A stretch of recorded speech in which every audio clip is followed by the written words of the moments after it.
இப்போ பாருங்கள் எவ்வளோ அழகாக இந்த பூச்செடியெல்லாம் வச்சு அலங்காரமாக வீட்டில் வளர்த்துருக்காங்க பாருங்கள். பார்க்க எவ்வளோ அழகாக இருக்கும். டேலியா மலர் இது எவ்வளோ சூப்பராக இருக்குது பாருங்கள். நல்லா மெயின்டைன் பண்ணியிருக்காங்க வீட்டை. இது கிராமத்தில் இருக்குது இந்த வீடு. நாங்கள் வந்து கிராமத்துக்கு வந்திருந்தோம். எங்கள் அப்பா அந்த வீட்டில் இருந்து எடுத்தது. பாருங்கள் என்ன அழகாக பூத்துருக்குன்னு. எல்லா கலர்ஸும் இருக்குது. பார்க்கவே அழகாக இருக்குல்ல. போகவே மனசில் எனக்கு இந்த வீடியோ எடுத்துக்கிட்டே வந்தேன். சொந்த ஒரு பேராவணி வட்டம் பக்கம் வந்திருக்கோம். வந்திருந்தனால அங்கே எடுத்தோம். பாருங்கள் எவ்வளோ அழகாக இருக்குன்னு. கிராமத்தில் நல்ல வீட்டை மெயின்டைன் பண்ணி நல்ல பூச்செடியெல்லாம் வச்சுருப்பாங்க.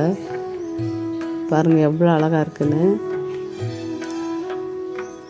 இது காக்கட்டை பூ, மல்லி, காக்கட்டை எல்லாமே வீட்டில் சொந்தமாக வச்சுருப்பாங்க. எல்லார் வீட்லேயும் பாருங்கள் எவ்வளோ அழகாக இருக்குன்னு.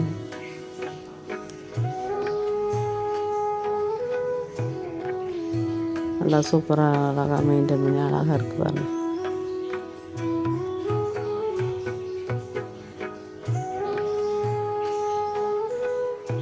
நாங்கள் பைக்கில் வந்தோம். வேடிக்கை பார்த்து வந்தோம். தெரிஞ்சவங்க தான் வீட்டில் வந்து எடுத்தோம். அது தண்ணி எந்த நேரம் ஊற்றிக்கிட்டு இருக்கோம். அவங்களுக்கு காலையில் தண்ணி வர்றது முடிச்சு வச்சுருக்காங்க.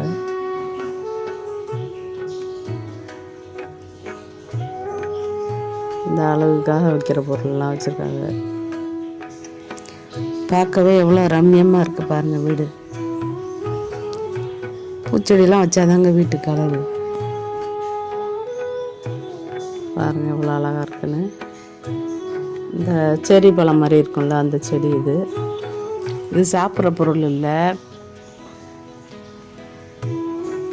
கொத்து கொத்த காய்ச்சி கிடக்கு. நல்லா அழகாக இருக்குமா. அழகுக்காக வைக்கிற பொருள் இது. பார்க்கவே நல்லா கலர்ஃபுல்லாக இருக்குல்ல. பிடிச்சிருந்தா லைக் பண்ணுங்கள். கிளம்புறோம். இந்த மாதிரி நிறைய வீடியோலாம் இருக்குது. ட்ராவல் வீடியோலாம் நிறையா இருக்குது. எல்லாம் நான் போடுறேன் ஒன்றுன்னா பாருங்கள். பிடிச்சிருந்தா லைக் பண்ணுங்கள்.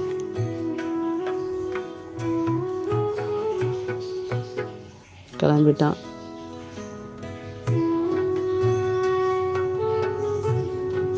வீடியோலாம் பிடிச்சிருந்தா லைக் பண்ணுங்கள், ஷேர் பண்ணுங்கள், கமெண்ட் பண்ணுங்கள்.